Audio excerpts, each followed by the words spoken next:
Hopefully it shuts a lot of people up.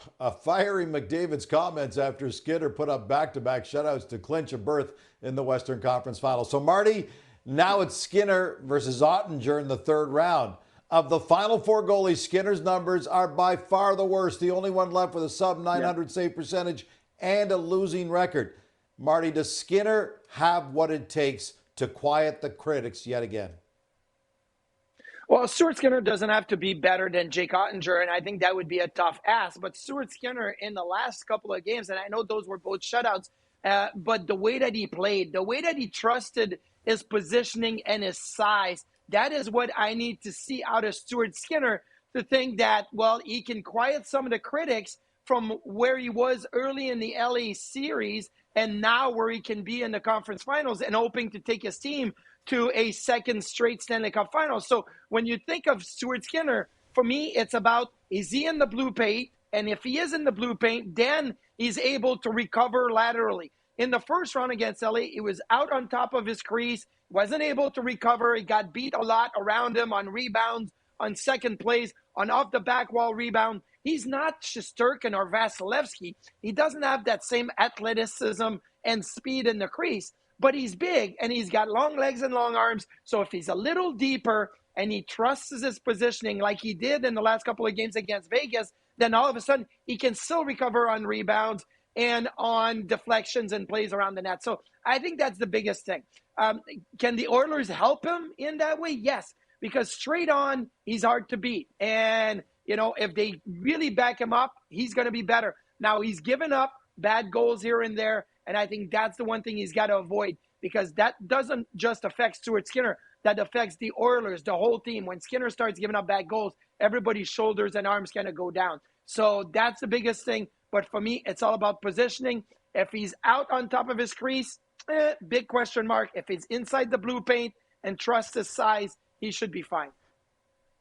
But Marty, Skinner's highs and lows are completely off the charts. In his wins, he hasn't given up a single goal. But when he gives up one, he's given up an average of 5 in every game he's lost. How do you explain those incredible swings? Well, I think it's mental, right? You go in, and if you give up a goal, it's not the end of the world. But again, I think that it's about how do you play the game. When you start chasing the game, all of a sudden the other team has confidence that they can see the holes, they can make plays, they can get around you. But when you're big and you're in the right place and you're square to the shooter, not all of a sudden you get in their heads. They're like, oh, we can't beat him. He's always there. He's huge. Look at his butterfly. It's covering post to post. We get in tight. There's nothing in tight. So that to me is the biggest thing. It's not so much of a Skinner issue. It's more of a, what do you portray to the other team? How do you affect the other team's confidence or lack of confidence when you're on top of your game? So for me, it's not about, you know, the Dallas Stars. What are they doing against the Oilers and Stuart Skinner? Or what did LA did against Stuart Skinner? Or what did Vegas not do against Stuart Skinner? It's about Stuart Skinner himself. How is your positioning? How are you trusting your size? And how, if you're not jittery and not chasing the game and you're calm and let the game come to you, then it's a completely different type of goaltender. Okay, so the Oilers are the highest scoring team still left in these playoffs, but they've also given up the most goals per game of the Final Four. What do the Oilers need to do in front of Skinner to make his life easier and to give themselves a real shot of getting by the Stars and back to the Cup final?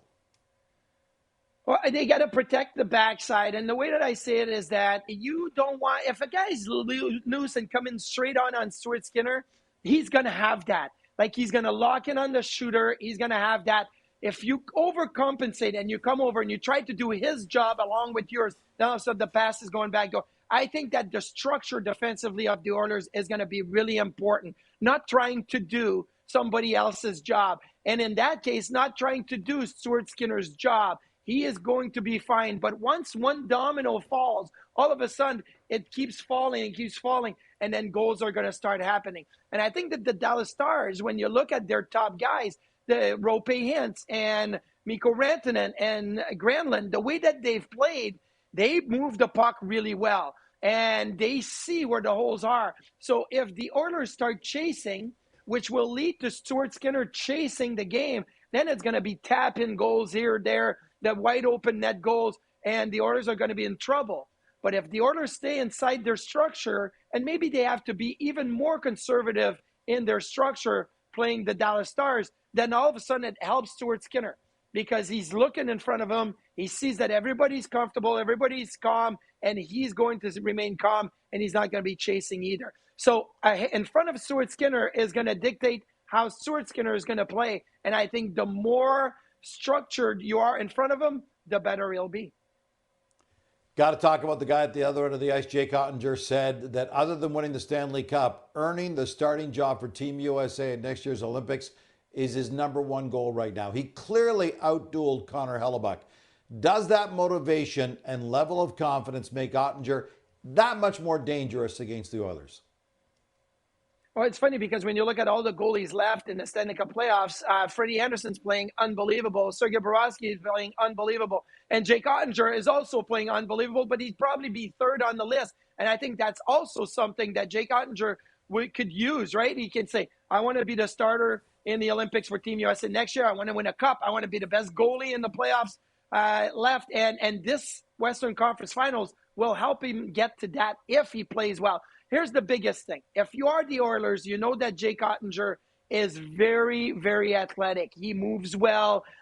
He can recover side to side. So if you're looking for example, on the power play, Hyman on the back door, you got a goaltender in Jake Oettinger that has the ability to recover and make those saves. In tight, though, like he has had some issues. He is below the league average in save percentage in high danger chances this season and in the playoffs. So that's maybe where you got to go. And the biggest flaw in Jake Ottinger's game, I believe, is those bad angle shots. Take a look at Nick Ehlers on the power play with the Winnipeg Jets. He's looking somewhere else. Boom, bad angle, it goes in. And the perfect example is probably Johnny Gaudreau's overtime goal with the Flames in 2022 from the right side of Oettinger going short side under the bar while Oettinger was in the reverse VH. He has given up 7 bad angle shot goals in the playoffs this year out of 32. That's a big number. I think that is where the Oilers have to never pass off the opportunity to shoot from the goal line, from behind the net, from the bad angle. That is where you can take advantage of Jake Oettinger. Wow, that's a great pre-scout, my friend. Of the final 4 goalies, Oettinger and Bobrovsky have got 8 wins each. Anderson, 7. Skinner, just 2. But they did come in his last 2 starts, and they were both by shutout. Now he has to prove those games were a sign of where he's headed and not just a blip.